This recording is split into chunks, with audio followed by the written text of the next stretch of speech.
en vérité. Amen. C'est parce que tu aimes sa présence. Amen. C'est parce que tu aimes la communion avec Dieu. Amen.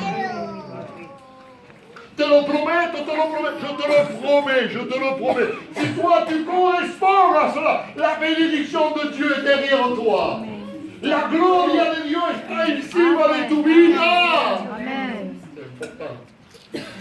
Je vous le dis en vérité, c'est très important. Mira ahora. La tierra, voy a terminar, voy a finir el salmo.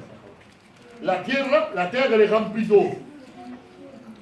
Les rois qui étaient en bas, l'armée qui était en bas, ils étaient morts de soif. L'eau est là. Les fosses sont pleines d'eau. Ils vont se désaltérer.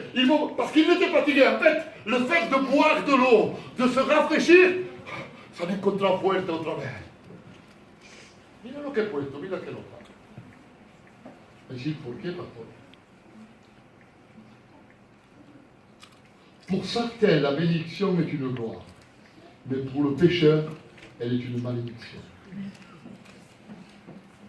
Pour certains, pour les chrétiens, la bénédiction est une gloire. Et pour les pécheurs, ça peut être une malédiction. Je vous explique alors. Dans l'agua, ça me pique. Les trois rois sont en bas. Laisse-moi pour Joram, Josaphat et le roi d'Édom. En bas. Mais Moab, ça va d'estar, el bandido, dans les collines. Está allí en los montes, está mirando para ver lo que se está pasando abajo, está esperando, está espiando, il est en train de voir ce qui se passe en bas dans le camp, prêt à attaquer, prêt à intervenir pour les tuer. Mais ce qui se passe, c'est que les autres sont en train de se rafraîchir, ils prennent des forces. La Bible me dit que le soleil va se lever. Par uno es una gloria, pour ceux qui sont en bas, l'eau est rafraîchissante, c'est une gloire, c'est une bénédiction. D'accord? Mais ceux qui sont en haut, le soleil, dice la Bible, vous tenez que il faut que vous le lisiez chez vous. Ce passage, il faut le lire tout entier parce que de verdad qu'il y a un grand enseignement sur ce passage. Dice, et moi qui étais en bas, il va regarder l'eau, mais le soleil a tapé l'eau, il a pegado el sol en el agua. Qu'est-ce qui se passe? C'est que, au lieu de voir de l'eau, on aurait dit que c'était du sang. L'eau était comme changée, c'était une couleur rouge. Léelo, t'as puesto la Bible. Et moi, vous savez ce qu'il va faire? Il va dire, ya está la Bible, maintenant je vais y aller. Vous savez ce qu'il va se dire dans son cœur? Entre rois, ils se sont disputés. Entre armées, ils se sont disputés. Ils ont sorti l'épée, ils se sont tués. Et là-bas, il y a une mare de sang. Mais en fait, c'est parce que Dieu, pour eux, c'était la gloire. Et pour les autres, c'était une malédiction. Amen. ¿Me comprendéis?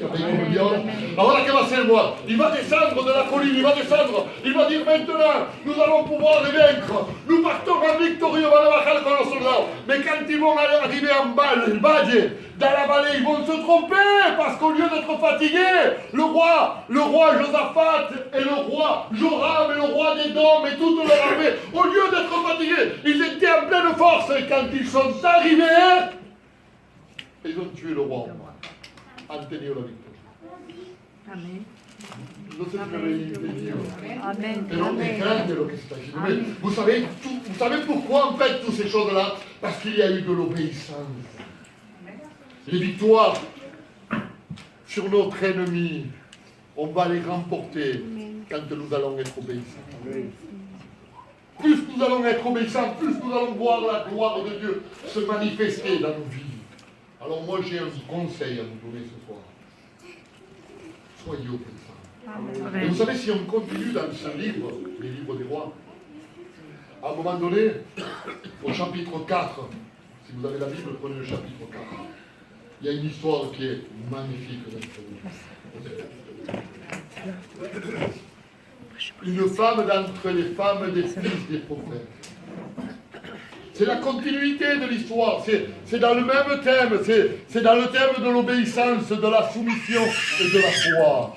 Dans le thème de l'action de grâce et de l'adoration. Vous savez pourquoi je te dis oui? Une femme des fils des prophètes va avoir un problème. Ils vont venir des créditeurs. Chapitre 4, deuxième livre des rois.